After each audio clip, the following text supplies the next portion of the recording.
prazer, uma alegria estar com vocês. E principalmente quero parabenizar a igreja por esse trabalho de estudo de Gênesis. É fundamental. Eu tenho gasto muitos anos estudando esses primeiros capítulos da Bíblia. Não sei se você já percebeu, mas se você tirar os 11 primeiros capítulos da Bíblia, não sobra nada. Posso explicar? Gênesis capítulo 1 fala da criação dos céus e da terra. Gênesis capítulo 2 fala da árvore da vida. Apocalipse 21 fala da criação de novos céus e nova terra. Apocalipse 22 fala da árvore da vida. Se os dois primeiros não forem verdadeiros e literais, qual a esperança que você tem que os dois últimos serão verdadeiros e literais? Eu gosto da maneira como Deus trabalha, ele faz assim, olha, checkmate. Ele monta em forma de simetria. Isso a gente estuda na matemática, estuda na área de ciências. Por que Deus pega os mesmos temas dos dois primeiros capítulos e repete nos dois últimos capítulos da Bíblia? Você percebeu também que são os 4 únicos capítulos na Bíblia onde o pecado não está presente? De Gênesis 3 até Apocalipse 20, pecado. Gênesis 1 e 2, sem pecado. Apocalipse 21 e 22, sem pecado. Existe uma simetria. E Gênesis tem sido um livro extremamente atacado. Por quê? Porque ele fala das nossas origens. Então deixa eu dar um pano de fundo bem rapidinho para nós entendermos. Quem escreveu o livro de Gênesis? Ao olharmos as escrituras, você vai perceber várias vezes expressões desse jeito assim, como Moisés escreveu, ou segundo a lei que Moisés escreveu. Os cinco primeiros livros da Bíblia são praticamente atribuídos a Moisés, com exceção do último capítulo de Deuteronômio, porque Moisés já estava morto, seria difícil ele escrever estando morto. Mas os demais todos parecem ter sido escritos por Moisés. Não há uma razão do porquê, não. Inclusive o próprio Senhor Jesus faz menção disso. Então Moisés praticamente foi quem escreveu esses primeiros 5 livros das Escrituras. E a pergunta é, por que Moisés resolveu colocar Gênesis 1 e 2? Qual a razão? A razão é simples. Quando nós olhamos, o povo de Israel estava saindo do Egito, agora esse povo estava ganhando uma identidade como nação. E Moisés fez questão de contar para esse povo de onde exatamente eles tinham vindo, desde o seu início, para que eles tivessem uma visão correta de todas as coisas. É bom salientar que Moisés morou 40 anos no Egito. Ele foi instruído como o filho da filha de Faraó, portanto ele era neto do Faraó. Ele passou pelas melhores, entre aspas, universidades egípcias e ali veio o conhecimento dele. Não sei quantos de vocês sabem, mas os egípcios acreditavam que os seres humanos teriam evoluído de pequenas minhoquinhas que o rio Nilo plantava nas suas margens na época das cheias. Moisés não escreveu o que ele aprendeu na universidade. Muito interessante isso. Por que ele não escreveu aquilo que ele aprendeu? Ele gastou 40 anos, ele foi instruído nisso. Mas não foi isso que ele escreveu. Porque ele queria que os seus leitores soubessem da veracidade, da verdade, não de uma história. Eu digo isso como físico. Eu trabalho nessa área. Eu tenho dito às pessoas, e eu estou dando só um pano de fundo para a gente trabalhar um pouquinho em Gênesis 1 e 2, que eu queria dar um pano de fundo melhor para a gente ali. É possível provar cientificamente que o universo e a vida foram criados. Quer ver? Vou dar um exemplo bem simples, você vai me entender. Dá uma olhadinha no seu sapato, vê se ele está meio gasto. Quando você comprou o seu sapato, ele estava melhor ou pior? Melhor. Então, à medida que você vai usando, seu sapato vai envelhecendo, não vai? Sabe o nome que nós damos para isso? É uma lei. É a segunda lei da termodinâmica, conhecida como lei da entropia. Essa lei diz o seguinte: à medida que o tempo avança, todas as coisas têm a tendência de se desgastarem, quebrarem, pararem de funcionar. Você sabia que essa lei se aplica a tudo que existe? Tudo. Ao universo. O nosso Sol está morrendo. É verdade, o planeta Terra está morrendo. Eu e você também. A igreja, essa construção aqui também. Precisa, como a minha casa, como a sua casa, como qualquer outra construção, não precisa de reformas, reparos, As coisas quebram. Agora, olha que interessante. Estamos aqui hoje no universo, tá? O universo tem organização? Sim. Os planetas funcionam, as estrelas estão funcionando, então o universo tem uma certa organização. E se nós pudéssemos voltar no passado? Lembra que à medida que eu estou avançando em direção ao futuro, o que está acontecendo? Desorganização acontece. Tá? Então, à medida que eu estou indo em direção ao futuro, ele está ficando cada vez mais desorganizado. Mas e se eu voltar agora em direção ao passado? O filme está ao contrário. Ele estava desorganizado, agora eu venho para o passado, ele ficou um pouquinho mais organizado. Se eu avançar um pouco mais no passado, ele estaria mais organizado. Isso é a segunda lei da termodinâmica. E se eu voltar assim num passado bem distante, qual seria a situação do universo? Ele teria que ser perfeito, completo, perfeitamente funcional. A segunda lei da termodinâmica nos diz claramente que o universo foi criado. Não tem como escapar. Não tem como escapar. A pessoa fala, mas a teoria do Big Bang? Está errada. Porque ela diz que o negócio desorganizado ficou organizado. Sabe como isso? Se você tem o livro do Stephen Hawking, O Universo Uma Casca de Nós, procura lá na página 73, 78, dependendo da edição que você tiver, está escrito assim, período das leis da física estranhas e desconhecidas. Foi assim que o negócio desorganizado ficou organizado. Espera aí, o que significa leis da física estranhas e desconhecidas? O povo de Israel, quando saiu do Egito, passou pelo Mar Vermelho, o mar se abriu. Como que o mar se abriu? Por meio das leis da física estranhas e desconhecidas, porque pelas conhecidas ele não teria se aberto. Certa vez Eliseu estava lá e um pessoal cortando uma árvore, um machado cai dentro d'água. Clunk. Eliseu vai e o machado flutua. Espera aí, a lei do empuxo diz que isso não acontece. Como é que o machado flutuou? Por meio das leis da física estranhas e desconhecidas. Certa vez Jesus foi num casamento e acabou o vinho. Rapaz, ele transforma água em vinho. Como foi possível isso? Por meio das leis da física e da química estranhas e desconhecidas. Pergunta, o que significa leis da física estranhas e desconhecidas? Milagre. Ou seja, a teoria do Big Bang começa com milagre. Isso não é teoria. Ciência a gente não trabalha com milagre. Nós trabalhamos com leis da física estranhas e desconhecidas. Portanto, nós temos plena convicção que o universo e a vida foram criados. Mas você sabia que a ciência não consegue dizer quem criou ou o que teria criado? A ciência só consegue dizer se foi criado ou se teria surgido espontaneamente. Então, quando nós olhamos para o universo, nós temos plena convicção que o universo foi criado. Não existe dúvida disso. A pergunta agora fica, há quanto tempo atrás? Essa é uma pergunta interessante, não é? Deixa eu fazer uma pergunta para você. Qual a sua idade? Não precisa falar, não. Só você sabe a sua idade. Mas qual seria a sua idade? Você fala, eu tenho, no meu caso, tenho 62 anos e meio. Mas como é que você sabe que você tem 62 anos e meio? Uma pessoa poderia me perguntar. Qual seria a resposta que eu daria a essa pessoa? Você tem a sua certidão de nascimento. Isso significa que eu acredito num pedaço de papel, certo? Quem garante que aquele pedaço de papel está dizendo a verdade? Você fala, não, mas teu pai e tua mãe, eles não falaram para você quantos anos você tem? Aí você acredita em testemunhas. Percebe? Você não sabe qual a sua idade. Você tem que crer naquilo que lhe foi dito. Não é interessante? E o pessoal diz que não sabe o que é viver pela fé. A tua idade mostra que você vive pela fé. Só mais uma para você pensar. Eu não vi ninguém entrando aqui e ao sentar-se no banco, testar para ver se o banco segurava o seu peso. Você pela fé assentou-se.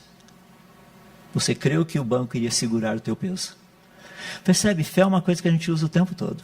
Mas quando chega em Gênesis capítulo 1, rapaz, a gente tem uma dificuldade. Como a coisa é complicada com Gênesis 1. E é por isso que eu gostaria de gastar um tempinho com vocês a respeito dele. Eu não vou ler o texto todo, por questão de tempo. Eu gostaria que você fizesse isso. Lesse Gênesis capítulo 1 e capítulo 2. São esses dois capítulos que eu vou tratar um pouquinho com você. Algo que é muito interessante a respeito desses dois capítulos é a dinâmica que está ali. Eu quero primeiramente deixar claro o seguinte. Gênesis como o restante da Bíblia, não foi escrita para brasileiros na língua portuguesa. Não sei se você já percebeu isso. Então nós precisamos entender um pouco do que foi escrito na língua original. Eu não sou perito em língua original, não sou. Nas línguas originais, inclusive hebraico, aramaico e o grego, tá? Não sou. Mas eu tenho amigos que são. Tem pós-doutorado, trabalharam por mais de 40 anos nessas línguas, inclusive alguns deles são judeus. Então deixa eu contar para vocês um pouquinho, para a gente entender Gênesis capítulo 1. Gênesis, ele trabalha com um sistema que é um sistema de resumo e expansão.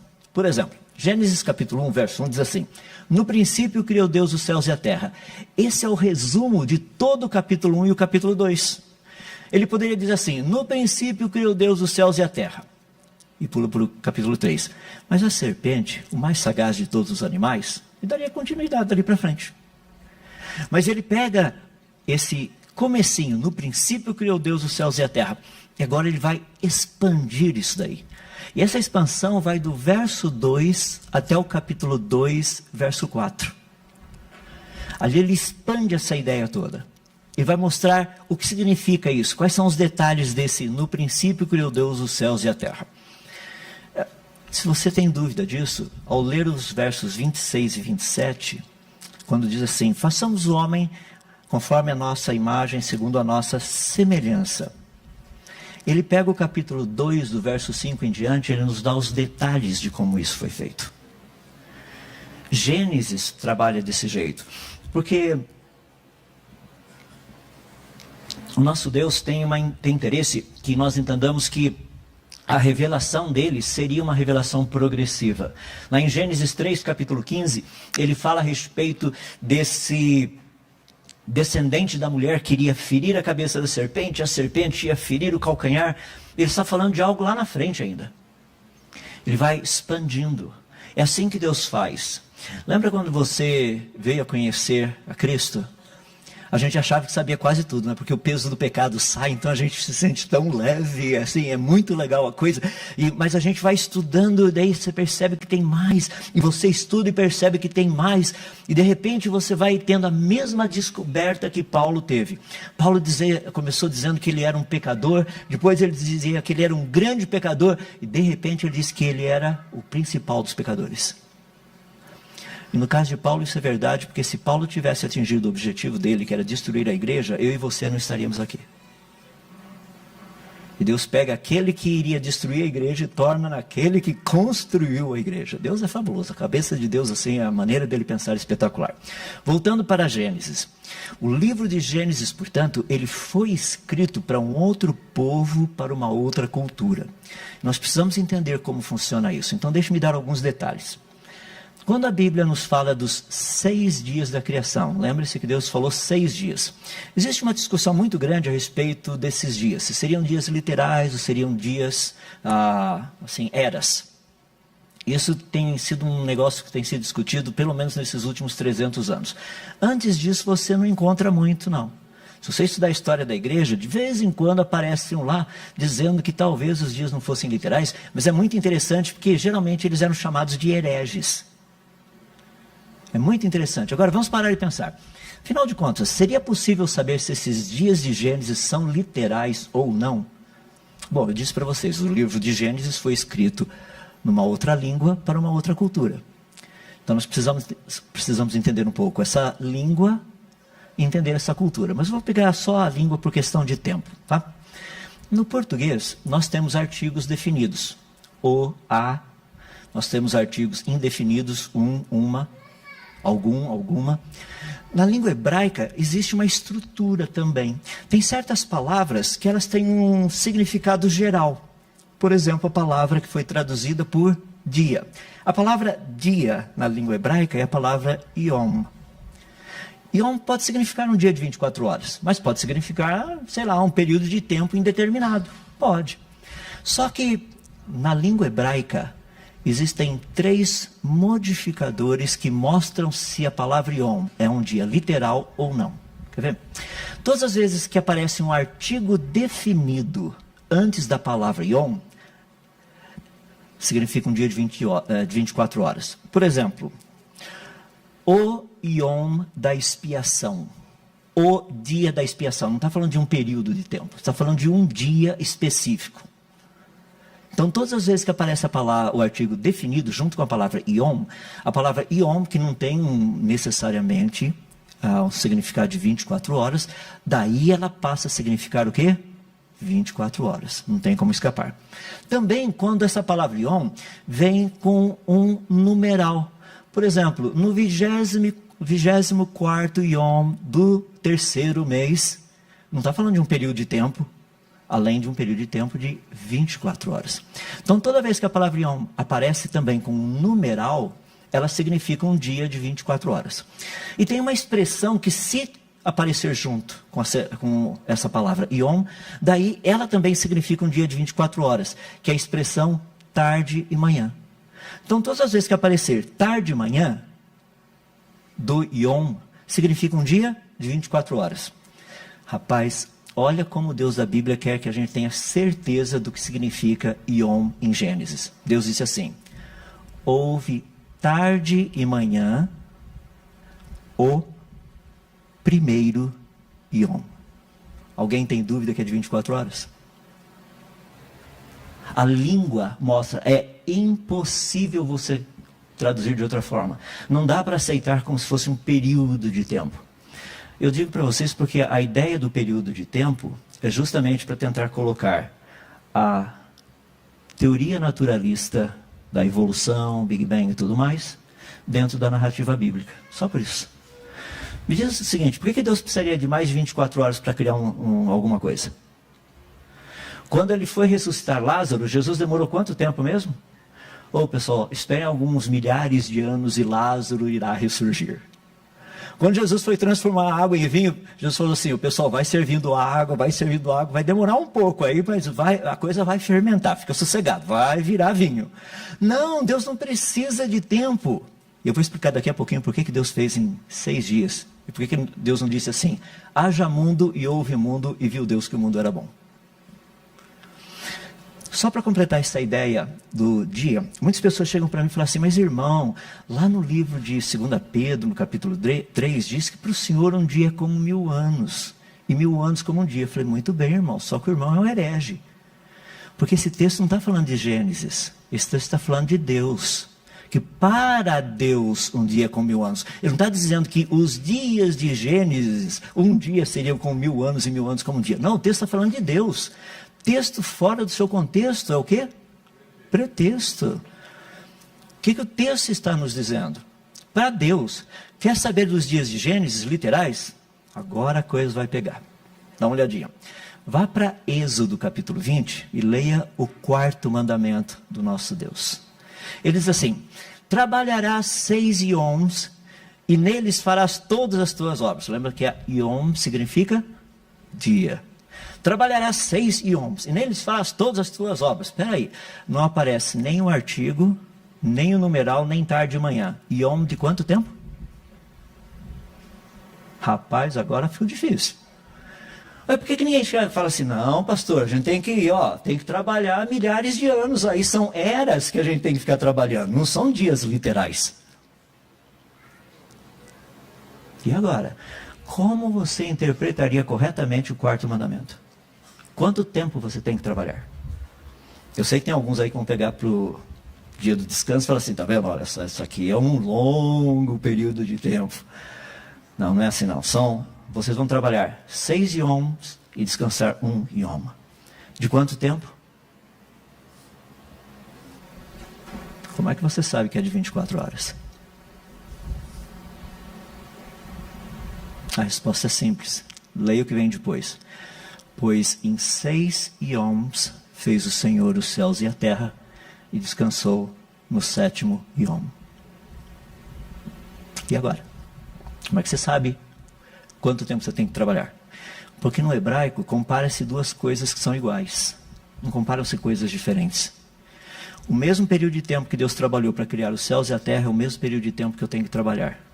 Se a semana foi de 6 dias literais que o Senhor Deus trabalhou, eu também terei que trabalhar uma semana e 6 dias literais.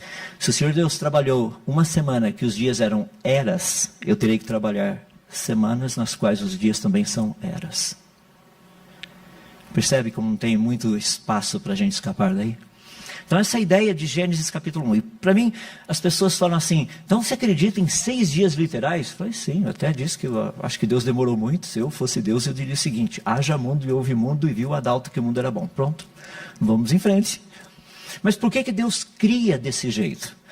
Gênesis, o alvo também do Senhor Deus em nos explicar a respeito da criação, é mostrar claramente que existe algo que Ele quer que nós aprendamos. Então deixa eu falar um pouquinho a respeito desses dias da criação. Olha a sequência. Dia 1, Deus cria a luz. Dia 2, Deus faz a separação das águas e cria o firmamento, a atmosfera. Dia 3, Ele cria a porção seca e cria as plantas. Continua. Dia 4, Ele cria o sol e a lua e as estrelas.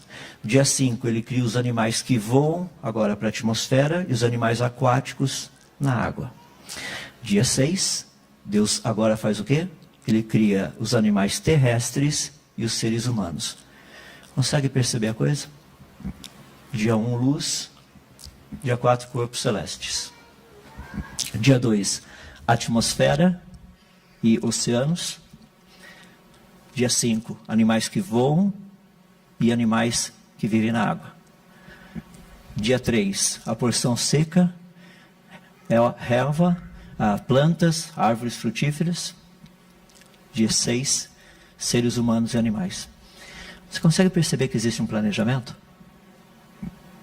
Deus está planejando o que Ele vai fazer. Ele cria nos primeiros 3 dias o básico para nos outros 3 Ele preencher isso que Ele criou. Deixa eu dar um exemplo prático. Você já deve ter feito uma reforma na sua casa. Não é interessante que o pessoal vai lá, pega lá, vai lá a parede, quebra o que tem que quebrar, depois põe o cimento, põe o reboco, deixa tudo bonitinho, pinta, daí precisa colocar a caixinha de luz. Daí ele quebra tudo de novo. Deus está falando, não é assim que eu ensinei. Não foi desse jeito que eu disse para fazer. Deus, primeiro, Ele trabalha o planejamento, tá? Ou seja, Ele trabalha fazendo um planejamento, e daí Ele executa aquilo que Ele planejou. É isso que Deus quer que a gente faça. Planejamento, tem que ter planejamento. Por exemplo, eu saí dos Estados Unidos, estou morando lá, vim para cá. Quanto eu vou gastar nessa viagem? Não dá para saber depois, tem que saber antes.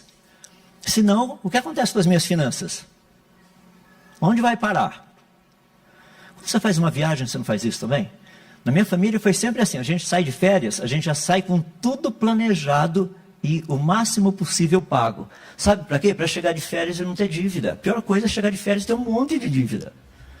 Chega a conta do seu cartão, você fica desesperado, fala, nossa, o que aconteceu? A gente não gastou tudo isso, vamos conferir.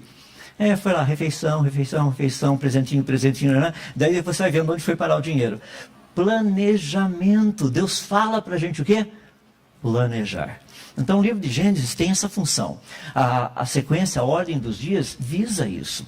Tem mais uma coisa que é bem interessante ali, que é o seguinte, olha como Deus faz. No dia 1º, ele diz assim, haja luz e houve luz e viu Deus que a luz era boa. Tá?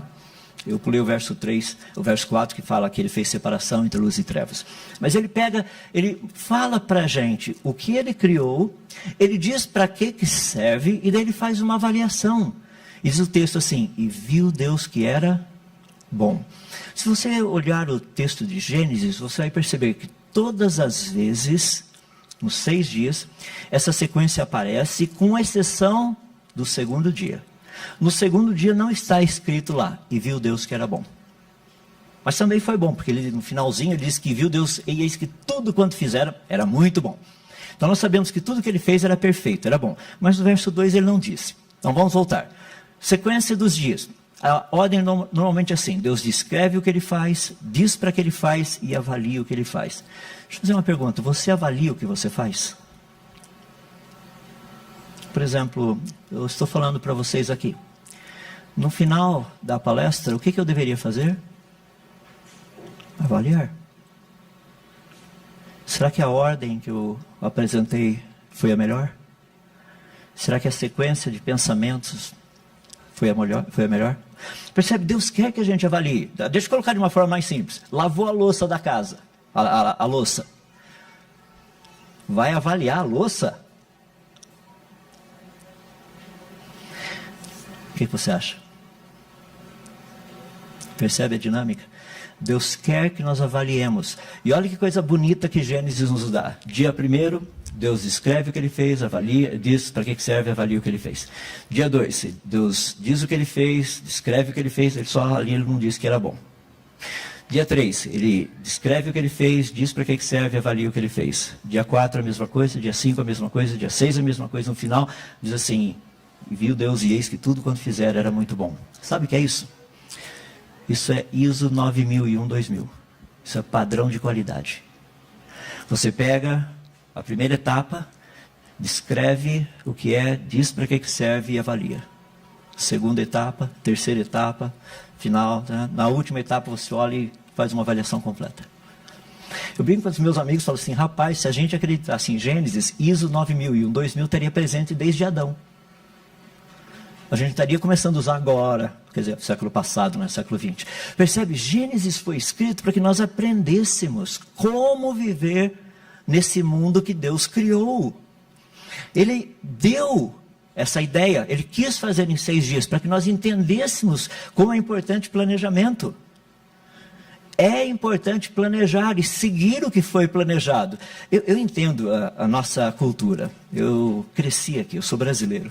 Eu morei 13 anos nos Estados Unidos, depois vim, morei 18 anos aqui, voltei para lá agora. É uma coisa interessante, os meus amigos que vêm para cá, eles aprendem a nossa cultura rapidinho. Tem uma palavra que eles aprendem rapidão. Quase todos os meus amigos são físicos ou engenheiros que vieram aqui para o Brasil, voltaram lá e falaram assim, aprendi uma nova palavra em português. Estou falando em inglês comigo. E a palavra é gambiarra. É ou não é? Nós somos especialistas em gambiarra. Precisa de um parafuso. Pega o arame. A gente coloca um arame ali, dá um negocinho assim, funciona. Não é assim? Deus está pedindo, por favor, meus filhos, joguem fora a gambiarra. Eu não criei o mundo com gambiarra.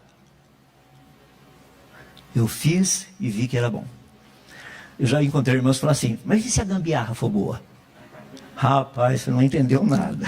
Vamos começar tudo de novo. Percebe? O nosso Deus, Ele nos deu Gênesis para que nós entendêssemos e aprendêssemos a como viver nesse mundo que Ele criou. E essa foi a razão dele ter feito em 6 dias literais e não num piscar de olhos, num bater dos dedos aí. Não, ele queria que nós soubéssemos como eu e você vamos viver nesse mundo. Como nós devemos viver nesse mundo. Foi por isso que ele criou em 6 dias literais. 2 coisinhas que eu queria ir, só para a gente poder terminar. Daí a gente pode ter um tempinho para perguntas. Que é o seguinte. Muitas pessoas falam assim, mas tá, os dias podem ser literais. Mas o universo não tem 13,8 bilhões de anos? E onde é que a gente coloca todo esse tempo na Bíblia? Quem disse que o universo tem 13,8 bilhões de anos? Ah, não, a ciência disse. Não, a ciência tem dito isso baseado em pressupostos. Entendam bem isso. Pressupostos. Isso não é uma leitura direta. As pessoas chegam para mim e falam assim, não, mas claro que é. Para e pensa, o Sol não está a 150 milhões de quilômetros? Sim, ele está. Então, quanto tempo a luz demora para chegar até aqui? 8 minutos e 19 segundos. Então, não estou vendo o Sol como ele era, certo? Não. Como ele é, desculpe. Estou vendo como ele teria sido 8 minutos e 19 segundos atrás. Então, quando a gente olha no universo, você vai ver, assim, quanto mais distante, você vai ver mais quando era no passado. E se o negócio está bilhões de anos-luz, é porque demorou bilhões de anos para chegar aqui. Certo? Errado. Deixa eu explicar por quê. Se nós tivéssemos uma máquina do tempo, eu tenho 62 anos, tá? Se a gente pudesse voltar 10 anos atrás, você estaria me vendo quando eu tinha quantos anos? 52. E se na nossa máquina do tempo nós voltássemos um pouquinho mais, há 20 anos atrás, você estaria me vendo quando eu tinha? 42. E se a gente voltasse a 30 anos atrás? 32. Há 40 anos atrás? 22. Rapaz, maravilha. Há 50 anos atrás, 12. Há 60 anos atrás, 2 anos. Então, quanto mais em direção ao passado você vai voltando, você estaria me vendo cada vez mais jovem. No universo é a mesma coisa. Se eu pegar no telescópio e começar a olhar cada vez mais distante, eu deveria encontrar galáxias mais jovens, estrelas mais jovens, tudo mais jovem. E sabe qual é o problema? Não existe isso. Quando a gente olha a 13 bilhões de anos-luz de distância da gente, logo lá no início do universo, sabe o que você encontra? Galáxias tão prontas quanto a nossa, onde nós vivemos. Sabe quando saiu essa publicação científica? Dezembro de 2020. Os cientistas não sabem explicar por que o universo, logo no seu início, já estava pronto. Não é o que a Bíblia nos diz? Só para fechar o pensamento, eu termino aqui. Deus cria Adão no 6º dia. Como será que Deus cria Adão? Imagina só que legal, Deus cria um zigoto, né? Um óvulo feminino fecundado. Coloca ali e fala assim, deixa-me sentar e esperar. Espera. 9 meses. É assim que funciona? Não, Deus faz algo espetacular. Ele pega os elementos químicos que estão no nosso solo, no pó da terra. Lembra que Deus não fez um boneco de barro. Não é isso que Gênesis 2 diz. Diz que Deus formou o homem do pó da terra. Ele pegou os elementos químicos. Eu preciso de cálcio para colocar nos ossos, no dente. Eu preciso um pouco de vanádio para fígado, etc. Coisa e tal. Vou precisar de ferro para hemoglobina. Ou seja, ele montou um ser humano. Ali estava um corpo com todas as seus órgãos, sua forma, suas funções, suas enzimas, mitocôndrias, DNA e tudo mais. Só faltava uma coisa, o quê? Fôlego de vida. Pessoal, quem diz que o homem veio do barro é a teoria da evolução. A Bíblia não ensina isso. Por favor, se você já ensinou que Deus fez o homem do barro, se arrependa do seu pecado, peça a Deus misericórdia, porque você ensinou heresia. Sabe o que é bonito? Olha só, a Bíblia diz que Deus formou o homem do pó da terra. A língua hebraica tem uma palavra só para pó, então não dá para a gente resolver muito. Mas a Bíblia foi traduzida, o Velho Testamento foi traduzido por um grupo de judeus para a língua grega, chamado Septuaginta. E esses judeus conheciam muito bem o significado das palavras no hebraico. Tanto é que quando eles traduziram na Septuaginta a palavra pó, no grego tem 2 palavras para pó. Uma palavra para pó é a palavra que significa menor partícula. A menor partícula que eles conheciam na época era o talco. Mas era menor do que o talco. A partículazinha de talco. Mais fininha do que aquilo. Hoje, se nós formos traduzir literalmente, seria o quê? Átomo. Deus fez o ser humano dos átomos do pó da terra. Século 21, olha, semana passada, o Perseverance, aquele robozinho lá da NASA, pousou em Marte. Vai procurar por sinais de vida. A gente está estudando Marte de montão. Sabe o que nós aprendemos a respeito do planeta Marte, que eles chamam do nosso irmão? Porque Marte dá uma volta em volta do seu eixo a cada 24 horas e 10 minutos. A gente dá uma volta em volta do nosso eixo a cada 23 horas, 54 minutos e 4,1 segundos. Mas estão muito parecidos, 24 horas praticamente. O que nós descobrimos em Marte é que Marte não tem os elementos químicos necessários para fazer ser humano. Não tem. Falta. Nós estudamos a Lua. A Lua não tem elementos químicos necessários para fazer ser humano. Estudamos Vênus, estudamos Mercúrio, as luas, algumas das luas de Júpiter, de Saturno. São mais de 200 luas conhecidas no sistema solar atualmente.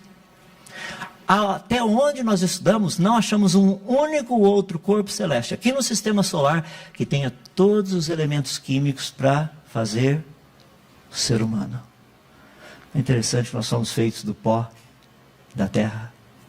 Não dá para fazer ser humano do pó de Marte, do pó de Vênus, de Mercúrio ou de qualquer um dos outros corpos celestes do sistema solar.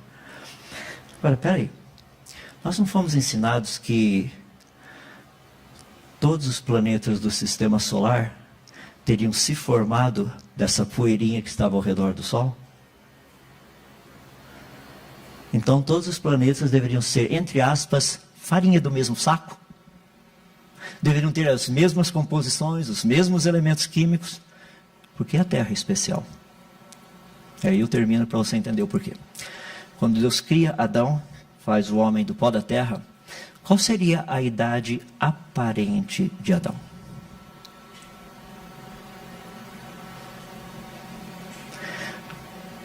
Já imaginou se a gente pudesse voltar no tempo? Adão, que legal, prazer em conhecê-lo, sou teu descendente. Estou vindo do futuro para fazer uma entrevista aqui com você, lá para a igreja, lá em Brasília. O pessoal da mocidade pediu para fazer isso. Ô Adão, é o seguinte, me diz conta um pouquinho da sua vida. Eu estou lá no 6º dia da criação, tá? Adão chega para mim e fala assim, rapaz, esse dia está sendo ótimo. Eu falo, não, mas conta mais um pouquinho. Rapaz, eu fui criado há 6 horas atrás. Olha só, não tem nem umbigo.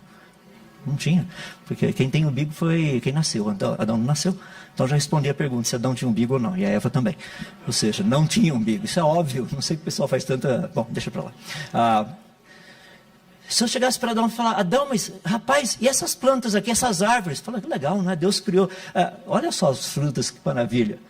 Fala, nossa, mas deve ter demorado um maior tempo. Não, rapaz, Deus já faz a coisa aparecer com a fruta. O que eu ia comer? Já imaginou? Deus me cria aqui, eu vou ter que esperar alguns anos, aí até as primeiras árvores começarem a produzir fruta. Isso é o que se chama criação com uma idade aparente. Você sabia que é isso que nós estamos vendo nas galáxias?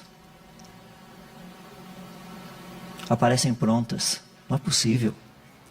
Para quem não é possível. Para o nosso Deus é possível. Não é espetacular? Só um pouquinho de Gênesis. Só um pouquinho. Deus nos criou, nos trouxe à existência. O problema sério que nós estamos passando hoje é que as pessoas não sabem mais o que elas são. Por isso que Deus disse, vocês são seres humanos, Adão você é masculino e Eva você é feminina. Foi Deus quem determinou, não fomos nós. Isso não está aberto para a nossa escolha. Nunca esteve e nunca estará. Independente do que queiram fazer. Quer fazer, faça, não tem problema. O problema é seu. Se alguém chegar para mim e falar assim, olha, eu moro no 18º andar de um prédio lá em Limeira, tá? Quando eu venho para cá. Se alguém chegar a entrar lá no meu prédio e falar assim, eu sou um bem-te-vi, vou sair voando pela janela, fala que Deus te abençoe. Ele vai conseguir voar? Por quê? Mas ele não diz que se sente um bem-te-vi? Ele não diz que ele é um bem-te-vi preso num corpo humano? Vamos orar. Querido Deus, nós rendemos graças a Ti pela Tua palavra. Agradecemos-Te por Gênesis, por ser um livro tão espetacular, escrito para que nós entendêssemos e aprendêssemos que o Senhor fez todas as coisas. Portanto, o Senhor é o nosso Criador, é o Senhor quem estabelece as regras e não nós mesmos. Foi o Senhor quem nos disse como viver, o Senhor quem nos disse como viver e ser feliz, como viver e saber como agradar ao Senhor. Por isso, ó Deus, eu peço para que o Senhor abençoe essa igreja de tal maneira que essas próximas semanas, estudando o livro de Gênesis na classe dos adultos, que haja conhecimento, que haja alegria ao aprender sobre as grandes obras das Tuas mãos, o que o Senhor fez e como o Senhor fez. Assim nós oramos. Graças mais uma vez por esse tempo juntos. Em nome de Jesus. Amém.